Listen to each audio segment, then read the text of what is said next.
Hi, Namaste, welcome back to my channel Vintrader. എവിടെ trade എടുക്കണം, ഏത് പോയിന്റിൽ ട്രേഡ് എടുക്കണം, എവിടെ എക്സിറ്റ് ചെയ്യണം, ഹോൾഡ് ചെയ്യണോ, ഇനി നമുക്ക് കറക്റ്റായിട്ട് ഇവിടെ എക്സിറ്റ് ചെയ്യും, ഇനി തിരിച്ച് ഇനിയും കയറാൻ സാധ്യതയുണ്ടോ അല്ലെ ഇറങ്ങാൻ സാധ്യതയുണ്ടോ എന്നൊക്കെയുള്ള ഡീറ്റെയിൽസ് നമ്മുടെ സോഫ്റ്റ്വെയർ വിൻട്രേഡിൻ്റെ ലേറ്റസ്റ്റ് വെർഷനിൽ കറക്റ്റായിട്ട് കാണിച്ചിരുന്നുണ്ട്. അപ്പോൾ മോർണിംഗിലൊക്കെ ട്രേഡ് ചെയ്യാൻ സമയമുള്ളത്ത് ഒരുപാട് പേരുണ്ട്. പക്ഷേ മാർക്കറ്റ് നമുക്ക് ഏത് ചെയ്യണമെന്ന് കൺഫ്യൂഷൻ ആയിട്ടിരിക്കുന്ന ഒരുപാട് പേർക്ക് ഏറ്റവും യൂസ്ഫുൾ ആയിട്ടുള്ള മാർക്കറ്റാണ് സിൽവർ മിനിയുടെ. സിൽവറിൻ്റെ performance, silver micro mini mega. അപ്പോൾ ഇതിന് സിൽവർ മിനിയുടെ പെർഫോമൻസ് ആണ് ഞാനിന്ന് കാണിക്കുന്നത്. സിൽവർ മിനി നോക്കുകയാണെങ്കിൽ നമുക്ക് മാർക്കറ്റ് 2-3 നമുക്ക് കുറച്ച് ദിവസങ്ങളായിട്ട് മാർക്കറ്റ് സിൽവറിൻ്റെ ബൈ തന്നെയാണ്. നമുക്ക് 30 മിനിറ്റ്സിലുള്ള കറക്റ്റായിട്ട് നമുക്ക് അറിയാൻ പറ്റും മാർക്കറ്റ് കുറച്ച് ദിവസങ്ങളായിട്ട് അപ്ടണിൽ തന്നെയാണ്. അപ്പോൾ നമുക്ക് മോർണിംഗിലൊക്കെ ചെയ്യാൻ ഒരുപാട് സമയമില്ലാത്ത ഒരുപാട് പേർക്ക് യൂസ്ഫുൾ ആയിട്ടുള്ള മാർക്കറ്റാണ് സിൽവറിൻ്റെ. അപ്പോൾ ഇന്ന് സിൽവർ നോക്കുകയാണെങ്കിൽ അതായത് ഇന്നലെയും ഇന്നുമായിട്ട് നമുക്ക് ഇന്നലെ ഈവനിങ്ങിൽ നല്ലൊരു അപ്ട്രെൻഡ് ഉണ്ടായിരുന്നു. അപ്ട്രെൻഡ് എന്ന് പറഞ്ഞാൽ നമുക്ക് ഒരു 8:30 ശേഷം മാർക്കറ്റ് നല്ലൊരു ബൈ പോയിട്ടുണ്ട്. ഇന്ന് മാർക്കറ്റ് സെയിം അതേപോലെ തന്നെ സ്ട്രോങ് ബ്രേക്ക് ഔട്ട് പോയിട്ട് നമുക്ക് ആക്ച്വലി മോർണിംഗിൽ തന്നെ അപ്ടണിലേക്ക് പോയിട്ടുണ്ട്. അപ്പോൾ നമുക്ക് നോക്കുകയാണെങ്കിൽ നമ്മുടെ സോഫ്റ്റ്വെയർ അവിടെ കഴിഞ്ഞ ദിവസം വന്ന ബൈയുടെ ട്രെൻഡ് ഹോൾഡ് ചെയ്യാൻ തന്നെ പറഞ്ഞിരുന്നു. അപ്പോൾ മോർണിംഗിൽ മാർക്കറ്റ് സെയിം ആയിട്ട് പിന്നെയും ബ്രേക്ക് ചെയ്യുന്നുണ്ട്. സ്ട്രോങ് ബ്രേക്ക് എന്ന അവിടെ റെസിസ്റ്റൻസ് കറക്റ്റ് ലെവലിൽ ബ്രേക്ക് ചെയ്ത് കാണിച്ചിരുന്നു. അപ്പോൾ നമുക്ക് ആ കറക്റ്റ് നമുക്ക് മനസ്സിലാക്കാൻ അത് വളരെ എളുപ്പമാണ്. അപ്പോൾ ഞാൻ എങ്ങനെ വർക്ക് ചെയ്യുമെന്ന് പറഞ്ഞു തരാം. അപ്പോൾ ഇതിൽ മെയിനായിട്ട് നമുക്ക് വെക്കേണ്ട ടൈം ഫ്രെയിം 15 ആണ്. 5 നമുക്ക് വെക്കാം, പക്ഷേ നമുക്ക് 5-ൽ സ്കാൽപ്പിംഗ് ട്രേഡിൽ കുറച്ചുകൂടെ സജസ്റ്റീവ്. ഇന്ന് 5-ലും ട്രേഡ് കിട്ടിയിട്ടുണ്ട്. 5-ൽ ഞാൻ കാണിച്ചു തരാം. പക്ഷേ 5 നമുക്ക് എപ്പോഴും 5 എല്ലാം 5-ലേക്ക് നോക്കുന്ന കൺഫ്യൂഷൻ ഉണ്ടാകും. പക്ഷെ രണ്ടും കൂടെ കമ്പയർ ചെയ്ത് നമുക്ക് വെക്കുകയാണെങ്കിൽ നമുക്ക് എക്സിറ്റ് ലെവലിൽ കുറച്ചുകൂടെ കണ്ടുപിടിക്കാൻ എളുപ്പമായിരിക്കും.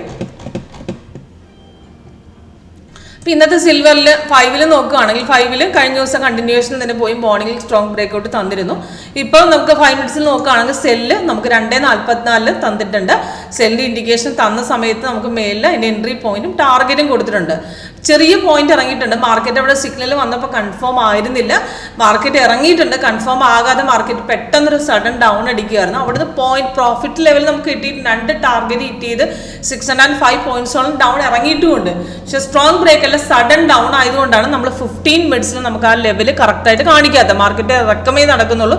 അവിടെ നമുക്കൊരു സ്ട്രോങ് ബ്രേക്ക് തരാത്തത് കൊണ്ടാണ് 15 ലെവൽ കൺഫേം ആകാത്തത്. പക്ഷെ ആ സമയത്ത് ഒരു ഷോർട്ട് പോർഷൻ, അതായത് ചെറിയൊരു പോർഷൻ എടുത്ത് പെട്ടെന്ന് ട്രേഡ് എടുത്ത് എക്സിറ്റ് ചെയ്യണമെന്നെങ്കിൽ നമുക്ക് അവിടെ 5 മിനിറ്റ്സ് പിടിക്കാം. അപ്പോൾ 5-ഉം 15-ഉം കൂടെ കമ്പയർ ചെയ്താലും നമുക്ക് കറക്റ്റായിട്ട് ട്രേഡ് നമുക്ക് മനസ്സിലാക്കാൻ എളുപ്പമാണ്. കറക്റ്റ് എക്സിറ്റ് ലെവലും കണ്ടുപിടിക്കാം. കാരണം ട്രേഡ് ഹോൾഡ് ചെയ്യുന്നവർക്ക് പെട്ടെന്നൊരു സഡൻ റിവേഴ്സിൽ പോകുന്നതിന് മുമ്പ് നമുക്ക് ട്രെൻഡ് നോക്കിയും അതേപോലെ 5 മിനിറ്റ്സ് ടൈം ഫ്രെയിം കമ്പയർ ചെയ്ത് നമുക്ക് ആക്ച്വലി എക്സിറ്റ് ലെവൽ കറക്റ്റായിട്ട് കണ്ടുപിടിക്കാം. ഒരുപാട് ലോസ് പോകുന്നതിനും നമുക്ക് എക്സിറ്റ് ചെയ്യാനായിട്ട് സഹായിക്കുകയും ചെയ്യും. അപ്പോൾ സിമ്പിളായിട്ട് യൂസ് ചെയ്യാൻ പറ്റുന്ന സ്ട്രാറ്റജിയാണ് നമ്മുടെ ലേറ്റസ്റ്റ് വേർഷൻ. ഇപ്പോൾ ഒരു സിഗ്നൽ വന്നു കഴിഞ്ഞാൽ നമുക്ക് ആക്ച്വലി ഒരു സെല്ലാണെങ്കിൽ ഒരു ബൈ ആണെങ്കിലും ക്യാൻഡിൽ കളർ റെഡ്, താഴെ റെഡ്, അതേപോലെ ബൈ ആണെങ്കിൽ ഗ്രീനും മാച്ച് ആണ്. റെസിസ്റ്റൻസ് ലെവൽ സ്ട്രോങ് ആണ്, സ്ട്രോങ് ബ്രേക്കിന് ചാൻസ് ഉണ്ട്. ഇന്ന് മാർക്കറ്റ് ഓപ്പൺ ആയപ്പോൾ കണ്ടിന്യൂവേഷൻ പോയി റെസിസ്റ്റൻസ് കട്ട് ചെയ്തു. അവിടെ മോർണിംഗിൽ ബ്രേക്ക് പോയത് ലെവലാണിത്. അവിടുന്ന് മാർക്കറ്റ് കയറിയിട്ടുണ്ട്. അവിടെ റീ എൻട്രി തരും, ഇല്ലെങ്കിൽ റെസിസ്റ്റൻസ് ബ്രേക്ക് ചെയ്യുന്ന ലെവൽ പിടിച്ച് നമുക്ക് ട്രേഡ് എടുക്കാവുന്നതാണ്. അവിടെ ടാർഗറ്റ് താഴെ ഓൾറെഡി കൊടുത്തിട്ടുണ്ട്, സ്റ്റോപ്പ് ലോസും കൊടുത്തിട്ടുണ്ട്. അതേപോലെ 5-ൽ നോക്കുകയാണെങ്കിൽ 5-ൽ ഇപ്പോൾ സെല്ലിൻ്റെ ഇൻഡിക്കേഷൻ സെയിം ഇത് തന്നെയാണ്. ക്യാൻഡിൽ കളർ റെഡും താഴെ റെഡും വേണം. ഇപ്പം ഇവിടെ താഴെ റെഡ് ഉണ്ടായിരുന്നു, പക്ഷേ ക്യാൻഡിൽ കളർ നോക്കുകയാണെങ്കിൽ അവിടെ ഓറഞ്ച് ആയിരുന്നു. അവിടെ ഒരു ട്രേഡ് വന്നിട്ടില്ലെങ്കിൽ റിസ്ക് എന്ന് സോർട്ട് അവിടെ സൂചിപ്പിച്ചിട്ടുണ്ട്. അത് പെട്ടെന്നൊരു ഡൗൺ ആയതുകൊണ്ടാണ്.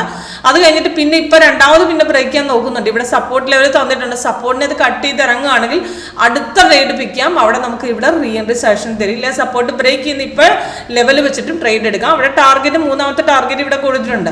അപ്പോൾ അത് കഴിഞ്ഞ് പിന്നെ ട്രേഡ് പോകുമ്പോൾ നമുക്ക് റീ എൻട്രി സെഷനായിട്ട് ഇവിടെ തരികയും ചെയ്യും. അപ്പോൾ മോർണിംഗിൽ നമുക്ക് ആക്ച്വലി കണ്ടിന്യൂവേഷൻ മാർക്കറ്റ് ആയിരുന്നു.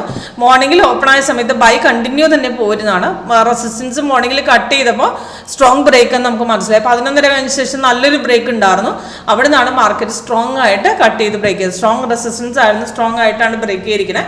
അവിടെ നമുക്ക് മനസ്സിലാക്കാം കുറച്ചുകൂടെ കൂടുതൽ ഹോൾഡ് ചെയ്യാൻ ചാൻസ് ഉണ്ടെന്ന് സോഫ്റ്റ് അവിടെ കറക്റ്റായിട്ട് ഇൻഡിക്കേഷൻ തരുന്നുണ്ട്. ഓക്കെ, അപ്പോൾ മനസ്സിലാക്കാൻ എളുപ്പമുള്ള സ്ട്രാറ്റജിയാണ്.